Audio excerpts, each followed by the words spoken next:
जय द्वारकाधीश जय श्री कृष्ण। मित्रों, राजा रावण छे ते महादेवनो मोटो भक्त छे। साथे साथे चार वेदनो जाणीतो छे। रावण ने त्या देवो काम करे छे। 12 मेघ राजा रावणना ढोलिये बांधेला छे अने रावण कहे ते प्रमाणे वरसे छे। पवनदेव रावण ने त्या वासेडू वाळे छे, देवो काम करे छे अने रावणे ज्यारथी तेनी 20 भुजाओथी कैलास ऊंचो कर्यो त्यारथी तेने अभिमान बहु आव्युं।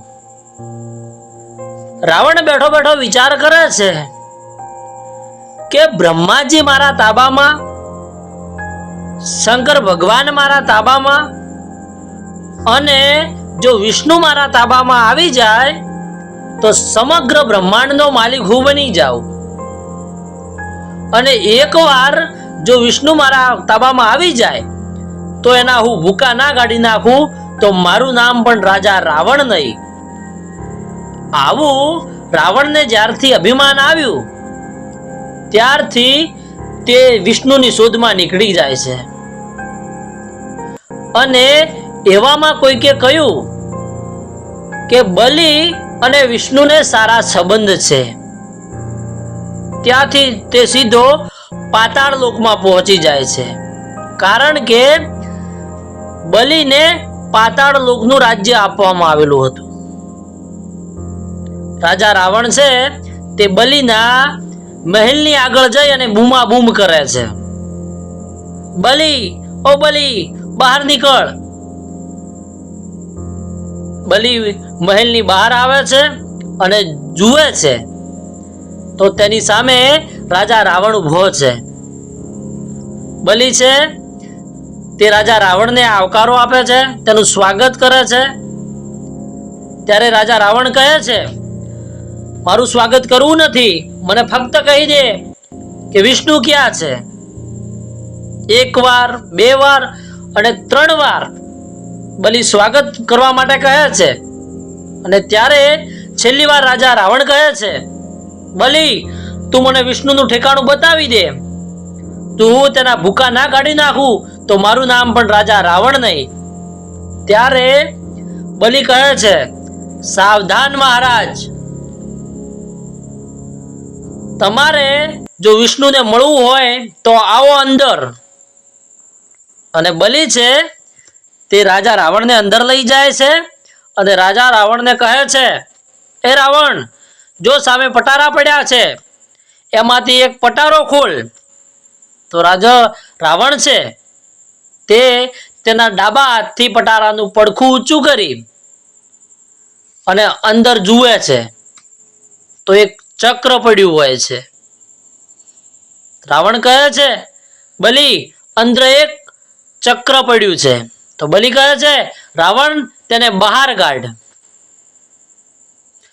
रावण ने डावा हाथथी पटारानो दरवाजो पकड़ेलो छे अने जमणो हाथ पटारा अंदर नाखी अने चक्र ऊंचुं करे छे, पण चक्र छे ते हलतुं नथी। ते तेना डावा हाथथी पटाराने घा करी दे छे अने तेनी 20 भुजाओथी चक्र ऊंचुं करे छे, पण चक्र हलतुं नथी। एटले राजा रावण छे ते आखे आखो पटारामां उतरी जाय छे अने तेनी 20 भुजाओनी ताकात लगावी अने चक्र ऊंचुं करे छे, पण चक्र बिलकुल हलतुं नथी। एटले राजा रावण बोठो बहु पड़े छे। ते बलि सामे जुए छे अने बलिने कहे छे के बलि आ शुं छे। त्यारे बलि कहे छे, पहला तू बहार आव। अने राजा रावण ने बलि पटारामांथी बहार बोलावे छे। बलि कहे छे, रावण ए न हाल्युं के ना। त्यारे बलि कहे छे, रावण ते तारी 20 भुजाओथी कैलास ऊंचो कर्यो ए तारी शक्तिथी नहीं पण महादेवनी भक्तिथी ऊंचो कर्यो हतो। अने तू जाणे छे आ शुं छे? तो सांभळ, आ मारा दादा ना दादा હિરણ્યકશ્યપના કાનના કવચ છે. આવા એક નહીં પણ એ બબે પહેરતા હતા. તો હવે વિચાર કર, એના કાનના કુંડળ આવા હોય, વિચાર કર કે એનો મુગટ કેવો હશે, અરે એનું બખ્તર કેવું હશે. છોડ રાજા રાવણ, વિચાર કર કે એની ગદા કેવી છે. એવો હતો મારો પરદાદો આજાન બાહુ હિરણ્યકશ્યપ. વૈશાખ સુદ 11ના દિવસે સ્તંભ સળગાવવામાં આવ્યો અને ગરમ કરવામાં આવ્યો, અને પ્રહલાદને કહેવામાં આવ્યું કે તારો નારાયણ તને આમાં દેખાય છે. ત્યારે પ્રહલાદે કહ્યું કે હા, ચોક્કસ મારો નારાયણ મને આમાં દેખાય છે. ત્યારે હિરણ્યકશ્યપે કહ્યું તો ભર આ સ્તંભને બાથ અને મળી લે તારા નારાયણને. ત્યારે પ્રહલાદે ધગધગતા સ્તંભને બાથ ગાલી. ત્યારે એ સ્તંભ ફાટ્યો અને તેમાંથી નરસિંહમાં રૂપ ધારણ કરી અને પરમાત્મા વિષ્ણુ તેમાંથી નીકળ્યો. અને છોડ એ બધું તેને તેના ખોળામાં હિરણ્યકશ્યપને લઈ અને નખથી તેને ચીરી નાખ્યો હતો. હવે રાજા રાવણ, તું મને કહે કે આવી શક્તિ તારામાં ખરી?